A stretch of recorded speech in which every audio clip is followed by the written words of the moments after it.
So, moving on to the next story, which is the prodigal son. So the story of prodigal son started with a man, or perhaps a father, that has two sons. So the younger son asked for his father for his portion in our family estate as an early inheritance. So once received, the son promptly sets off on a long journey and begins to waste his fortune on a wild living. So when the money runs out, a severe famine hits the country and the son finds himself in a dire situation. So he takes a job of feeding pigs, and eventually he grows so destitute that he even longs to eat the food assigned to the pigs. And moving on, so the young man has finally come to his senses, remembering his father. In humility, he recognizes his foolishness and decides to return to his father and ask for forgiveness and mercy. So the father, who has been watching and waiting for his son, receives his son back with open arms and compassion. So he is overjoyed by the return of his lost son.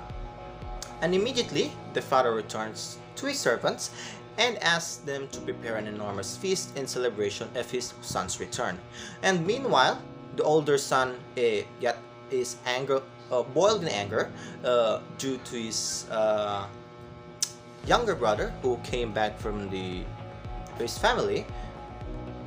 And the father tries to persuade the older brother from his jealousy and rage, explaining that you are always with me and everything I have is yours.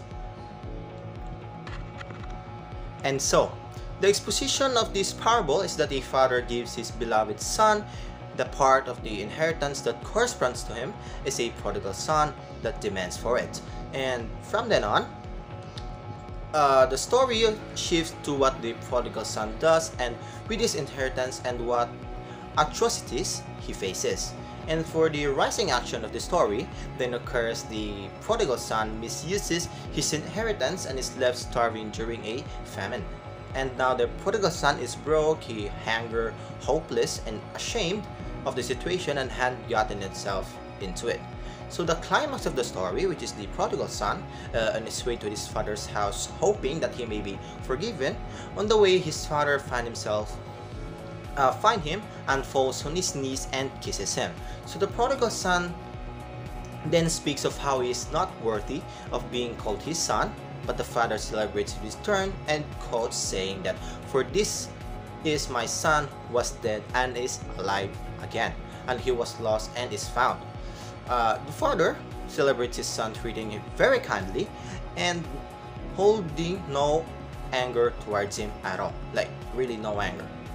And so the following action of this story is from then on, the prodigal son is practically being left to die as he works feeding pigs, and at one point he wishes that he could eat with the pigs, but he knew that he couldn't eat that, and he would think of how his father's servants, that he had bread to spare and he had nothing. So the prodigal son finds some composure and decides to go back to his father's home perhaps, and not as his son but a servant to him. And for the resolution of the prodigal son, he enjoys the celebration with his father, but the oldest son, or the older son, hears all the commotion that is going on and goes to investigate. And once he finds out that they are celebrating of his younger brother's return, that he is very upset with his father and he wouldn't go celebrate with him until his father speaks to him. And the older brother speaks of how he has always been in his father's side, like he never disagreed with him, he never anything, and asking for a young goat to celebrate his birthday with his friends or something perhaps to celebrate.